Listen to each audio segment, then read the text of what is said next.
श्री राम जब वन की ओर जाने लगे, उनके पीछे प्रेमवश बहुत से अयोध्यावासी भी गए।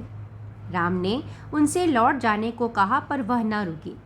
तब उनके इस प्रेम को जान राम ने स्नेह से आग्रह करते हुए उनसे कहा कि मेरे लिए जो प्रेम है, आदर है, वह मेरी प्रसन्नता के लिए, भरत के लिए और अधिक होनी चाहिए। वह अवस्था में मुझसे छोटे हैं, परंतु ज्ञान में बड़े हैं, स्वभाव से कोमल हैं। वह योग्य राजा होंगे। वह मुझसे भी अधिक राजोचित गुणों से युक्त हैं, इसीलिए महाराज ने उन्हें युवराज बनाने का निश्चय किया है।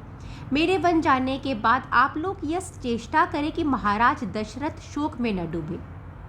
राम अपने पिता के वचन की पूर्ति के लिए तो निकल रहे हैं, वनवास के लिए जा रहे हैं, परंतु उन्हें अपने पिता के मान की भी चिंता सताए जा रही है। राम ऐसा कहते हैं, परंतु प्रजाजन राम के इस प्रकार आग्रह करने पर भी नहीं रुके, उनके पीछे हो लिए।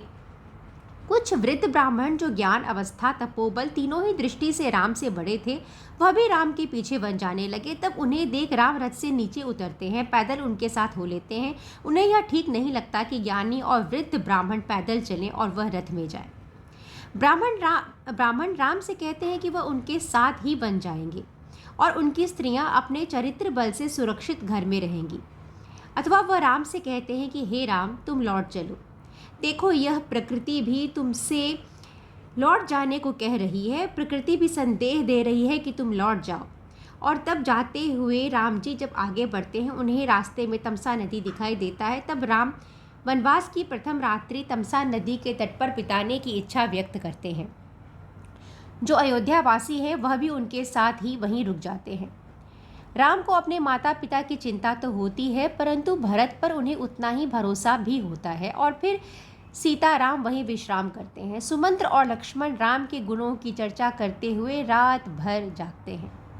तड़के उठते ही राम लक्ष्मण से कहते हैं कि नगर के लोगों के उठने से पहले ही उन्हें प्रस्थान करना चाहिए, क्योंकि वो लक्ष्मण से कहते हैं कि राजकुमारों का कर्तव्य है कि वह पुरवासियों को अपने द्वारा होने वाले दुखों से मुक्त करें। और वे तमसा नदी के उस पार पहुंचते हैं। इधर सवेरे जब अयोध्यावासी उठे तो वे अत्यंत दीन हो गए। उनके मुख पर विषाद स्पष्ट दिखाई देने लगा और वे अपनी निद्रा को धिक्कारने लगे।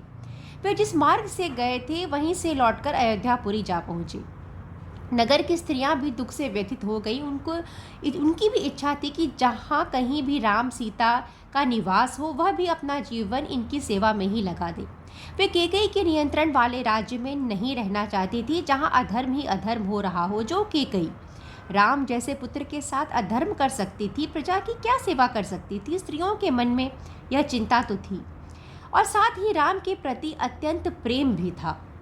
जहाँ सत्य नहीं होता, वहीं पर डर होता है। तो सत्य तो राम के साथ था, तो वो स्त्रियां भी राम और सीता के साथ ही निवास करना चाहती थी। अयोध्या में हर प्रकार का उत्सव बंद हो जाता है। राम सीता जहाँ जहाँ से जिस जिस मार्ग से होगे निकल रहे हैं, उन्हें यही सुनने को मिल रहा है कि किस प्रकार दशरथ काम के वश में पड़ गए हैं और लोग उनके पिता को धिक्कार रहे थे।